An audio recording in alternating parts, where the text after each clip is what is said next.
Putinшілдердің арғы жағында кім тұр? Путин тұр, бір. Ал бұл жерде бұлардың жамылған діні қалай? Бұлардың жамылған діні ирандық сопылық секта.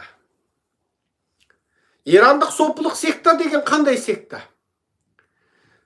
YouTube'ге кіріп, Google'ге кіріп, шешеннің зікірі деп жазып көріңіз. Мейлі латынша жазасыз ба, мейлі орысша жазасыз ба, зікірі, чечен деп жазыңыз. YouTube'ге кіріңіз де, YouTube'тың жазу жазып іздейтін жеріне зікір, чечен деңіз. Чеченнің шалдары дегенің дискотека ойнайды, кәдімгі рок. Жаңағы кәдімгі анау жастар дискотека билейді ғана. Бізде жас күнімізде жаңағы ойнадыңыздар ғой, сол сияқты дискотека секіріп билейді. Мен бұл жерде дінге тиіспеймін тағы. Олардың діни нанымына тиіспеймін. Ал бұл зіркілдеп билеудің арғы жағы қайдан келеді? Ираннан келеді. Иран. Ал Иран деген ел қандай ел?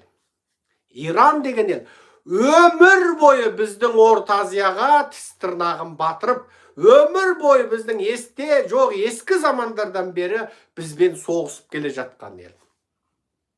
Өмір бойы бізбен Орта Азия түріктерімен алысып келген жау ел. Қызылбас деп аталатын империя.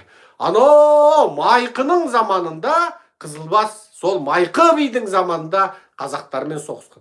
Ано Туран ханшайымның заманында қазақтармен соғысқан. Көшпенді түріктермен ежелдің ежелінен соғысып келе жатқан сарттар бұл ирандар. Бұлардың Орта Азияға ықпалы өмір бойы жүріп келе жатыр. Бұлар өнеркәсіп ел болды. Бұлар қағаз жасады. Бұлардың өздерінің қалалары болды, тоқымалары болды. Біз көшпенділер ондай қалалық тірліктен сәл алыстау болдық. Біз жауынгер болдық, аттың үстінде болдық, күшті болдық, бірақ жаңағы мата тігу, анау мынау бұлардың қолында болды. Біз қайттық жүнімізді иіріп, оны бір жүйелі тауарлық өндіріске айналдырмасақ та, әрбір көшпенді өзінің киімін өзі тігіп, өзінің аяқ киімін, өзінің етігін өзі жасады. Ал бұлар соны тауарластырды. Кәдімгі оны бір тірлікке айналдырды. Керуендер жүргізді. Міне, отырақшы халық болды.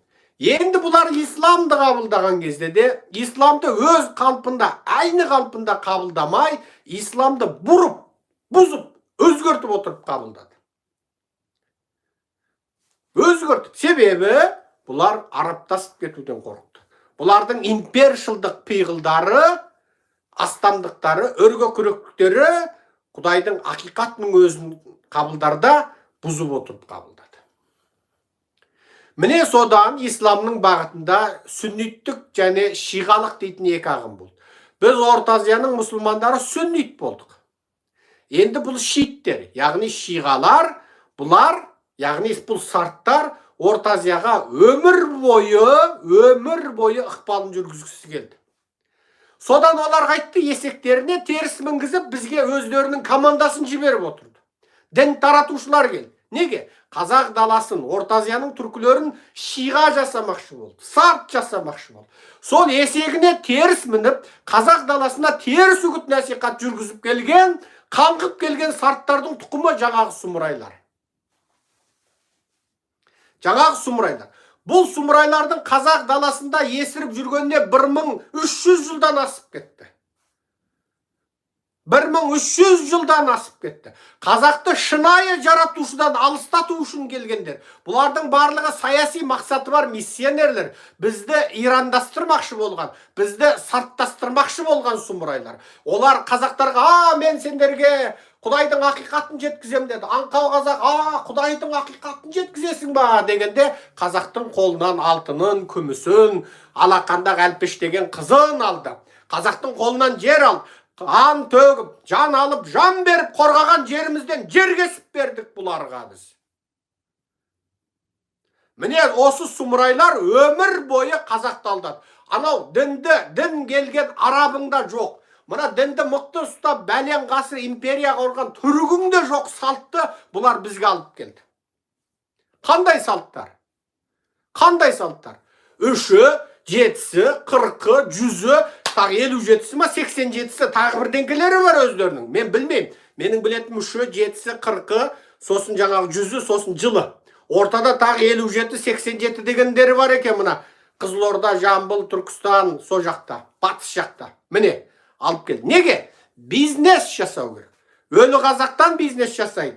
Тірі қазақтан да бизнес жасайды. Жаман түс көріп қалсаң, Құран оқытасың, ақша бересің. Өлгенді жерлеу үшін жуындыруға бәлен сиыр бересің. Түген қой бересің. Жылына бәлен жылқы соясың. Міне, бизнес жасады. Бұлар бізге таза сол Құдай өзі дінді түсірген, сол дінін ұстап отырған арабтың дінін алып келді ма? Жоқ. Мына түрік бірге туған, түрік бауырларымыз. 6 ғасыр империя құрған, Түркияда жоқтарды. Бұлар қайдан алып келді? Бұлар Қызылбастан, мына сарттардан алып келді.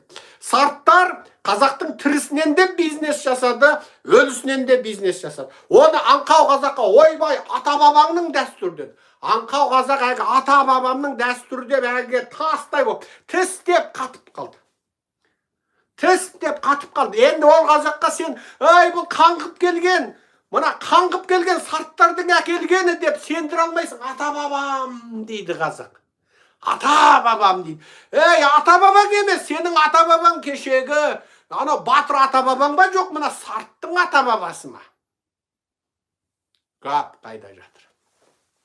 Әрине олар қаңғып келген сарттар қазақтан қыз алып, өздерінің діни миссионерлік қызметтерін жүргізіп, арамызға сыналап сіңіп, қауымдарын қалыптастырып, миын улап, сосын өзіміздің тілімізде, түрде бізге ұқсап, сосын бізді ары қарай міне ұрпақтан ұрпаққа, ғасырдан ғасырға улап келеді.